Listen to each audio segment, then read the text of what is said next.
Hello and welcome to the next ReeVlog. Yeah, so I've been awake for like 3 hours. I was in bed for most of it because I'm kind of unfit.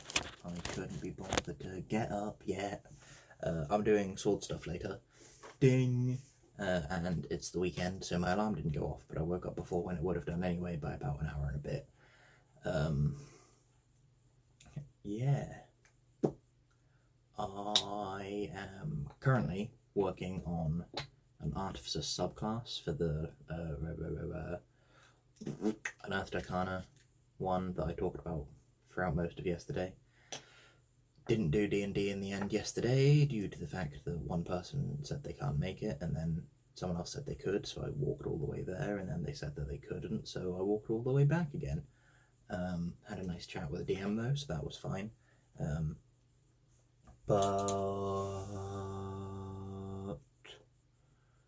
yeah, I don't know. This Artificer subclass I've called the Generalist, and they're going to be super versatile, and I'm going to try and playtest it in a game after summer because I really love it, and because I like having unarmored defense. I like the idea of being self-sufficient. You are the weapon and you are the armor. That's why I like monk. But I also like spellcasting. So a half-caster, that's the way forward. And I could just make a half-casting monk subclass, but then you've got to deal with the whole casting spells using key points stuff. Because otherwise, if you made a monk subclass that just turned them into a half-caster in the same way that Eldritch Knight and Arcane Trickster do for Fighter and Rogue, respectively, monk would get a bit broken. Because they're real strong already. Like, even without the subclasses, they're pretty strong, because all monks get Stunning Strike, all monks get Unarmored Defense, all monks get extra movement, all monks get Unarmed Strikes.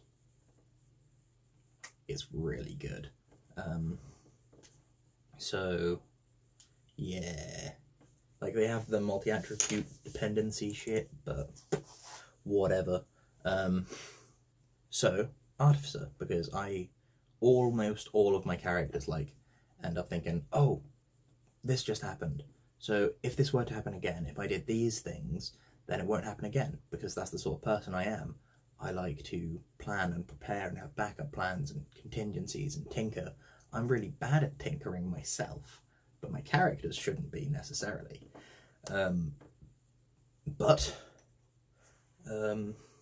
That's why I'm making the Generalist, because for Artillerist you get proficiency in Carpenter's and Smith's tools. For the Alchemist you get Poisoner's and Herbalist's kit. I think you do anyway. For the Generalist you get to pick 2. Then I haven't worked out spells, like that's something that I should probably do, but they get specialised infusions. These infusions can only be applied, they can only use them themselves, which is the first thing, and the second thing is they are permanently used. You cannot replace these infusions once you've picked them, which means like you won't, I haven't looked at the levels and stuff, but there's one which is a +2 to any stat. It's effectively an ability score improvement, but you can't get a feat instead. You can only take that one once. My DM for the game after summer doesn't like boosts to stats because you can get too strong and worry about being broken. And yeah, I've dumped a lot of characters because they were broken, but that's mostly just for the fun of the other players. If the other players had broken characters as well, then that'd be great, because the DM just ups the difficulty level and it's not broken anymore. Simple. But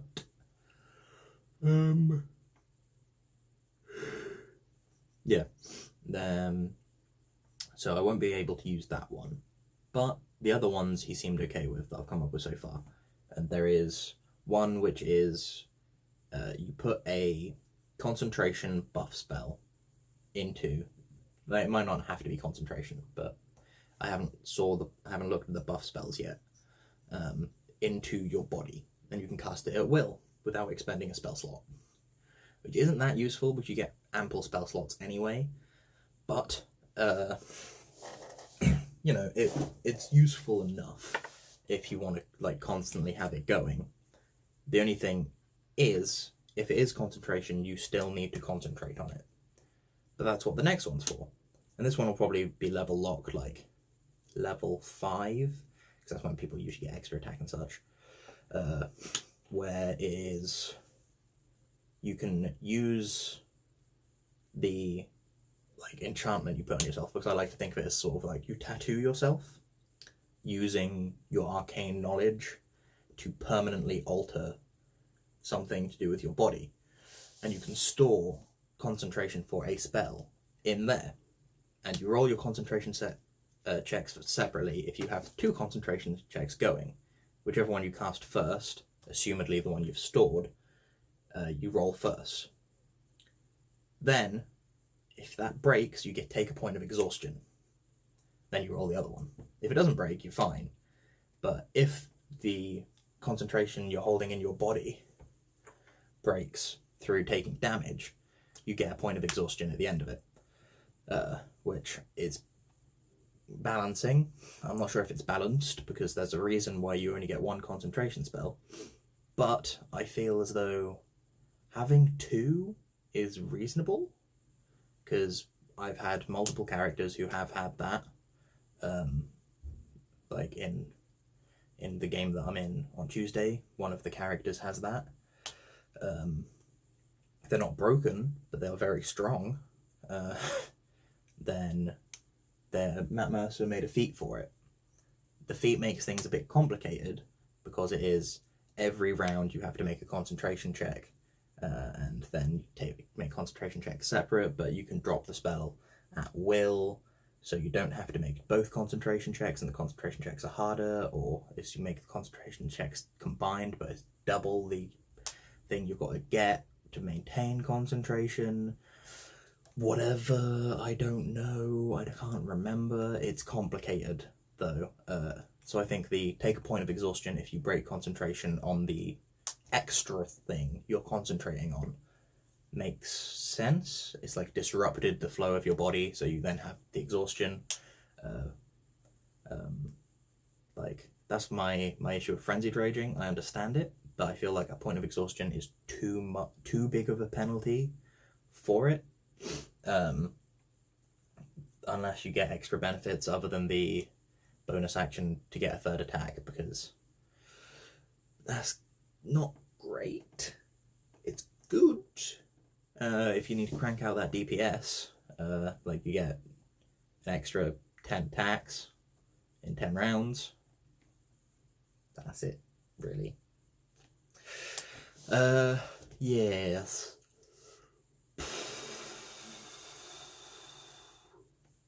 Beyond which, that would be the level 3 thing, is they get access to specialist infusions, some of them, but they'll get the full list somewhere. And also they get the 2 tool proficiencies and artificer spells, but I haven't, well, not specialist spells. Generalist. The generalist specialization spells, the subclass spells. But I don't know what they'd be yet. Probably a mixture of buff spells and heals, because you get cure wounds, I think, as an artificer, but that's it, I think. So I'll be like, yeah, you get stuff like revivify as well, because you're a generalist, so you get a bit of everything throughout the levels. And then the last one is you get an extra 2 infusions known and an extra 2 infusion slots. So you can have, that's just level 16, I think, which means you can then have I think 7 infusions at level 20, and 9, I think, something like that, or 8, whatever it is. It's because you can then do more of the body infusions. I'll need to make a bigger list, because there isn't a big list of infusions anyway. But yeah, the body infusions will be the Generalist Specialisation infusions. And at the moment I've got +2 to a stat and the stat cap. Hold a concentration spell and store a spell inside of you. I don't remember if there are any others, but there probably should be sort of things like plus to movement speed, or effectively the tough feat, where you get a +1 to health every time you level up, and for every time you have leveled up to this point. There might be like a level locked one, which are level locked ones. Oh no, there's an unarmored defense one, which is intelligence modifier and dex modifier +8. You can use shields and gain this benefit, which would be because intelligence is your spellcasting modifier, so it's how well the magic takes effect inside of you, plus your dexterity to move.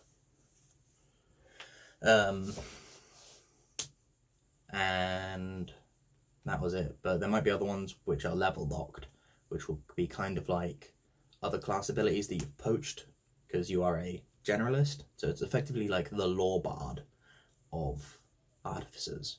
And I feel like bards and artificers are quite closely knit. Like they are the sciences and the humanities, but they're both uni students. I should really be a bard then. I mean, I would be a bard. Let's be real. Like, I'd be a monk, barbarian, bard, artificer combination. Be terrible class combination, but it's what I would be. Anyway, yeah. So my ideas would be like, you could get one which is like level 4 bound, which is you crit on 19s, which steals from the champion thing, which you get a level 3, you crit on 19s, just for attack rolls.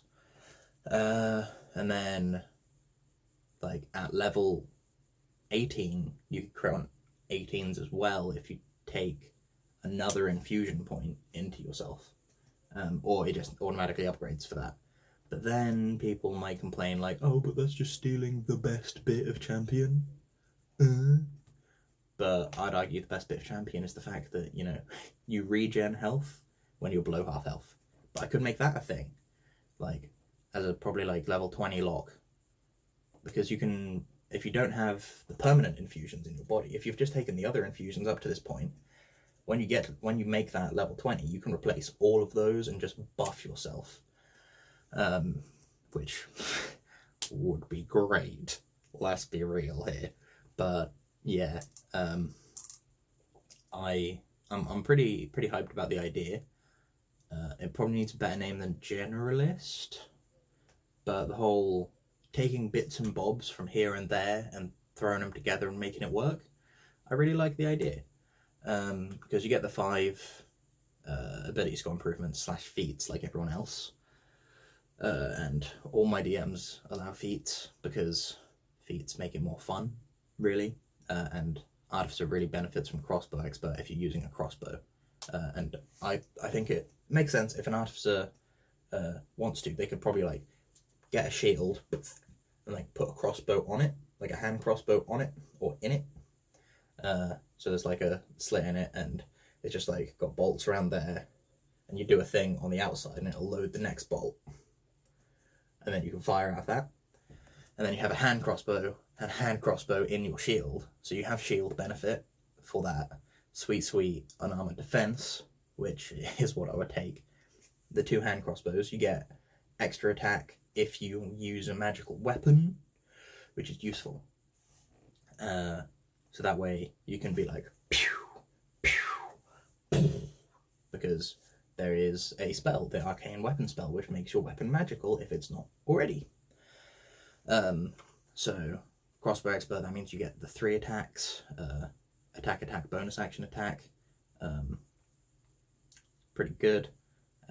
That's if you're not using your bonus action for anything else. And there are bonus action spells you can cast as an artificer, like Sanctuary, which might be a good buff spell to put inside of yourself. Not concentration, so you don't have to concentrate on it, but you can cast it at will, which means you effectively permanently have Sanctuary, provided you have time to cast it in between the time it goes down and the time you want it again. Sorry, I dropped a bottle cap. Yeah, which would be pretty cool because your intelligence and proficiency plus 8, that's how you work out the DCs, I think. Level 20, that's going to be that's going to be at least 19 for your DC. And though my DM doesn't like raising stat caps and stuff, like he likes the Barbarian one, but he's like, he loves Barbarian anyway. Hi Johnny, by the way. Yeah, he likes the Barbarian one, but you get +4, which is hefty, to 2 stats and their maximums. But one of them is attack and the other one is defense. And that's it. Yes, it's really fucking good, but it is their level 20 thing. It's what they get. You can't multi-class and get that. That's just like it. That's what you get. So I think that provided I phrase it properly, he might be okay with the +2 and +2 to the maximum, which I'd probably want to put in con, to be honest. But intelligence would make the most sense if you're not me,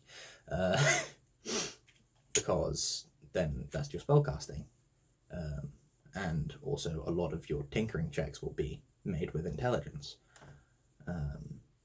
Just con for me, because you get intelligence and con saving throws as an artificer, and so if you get 22 con, so you have +6, you're proficient with them, so that's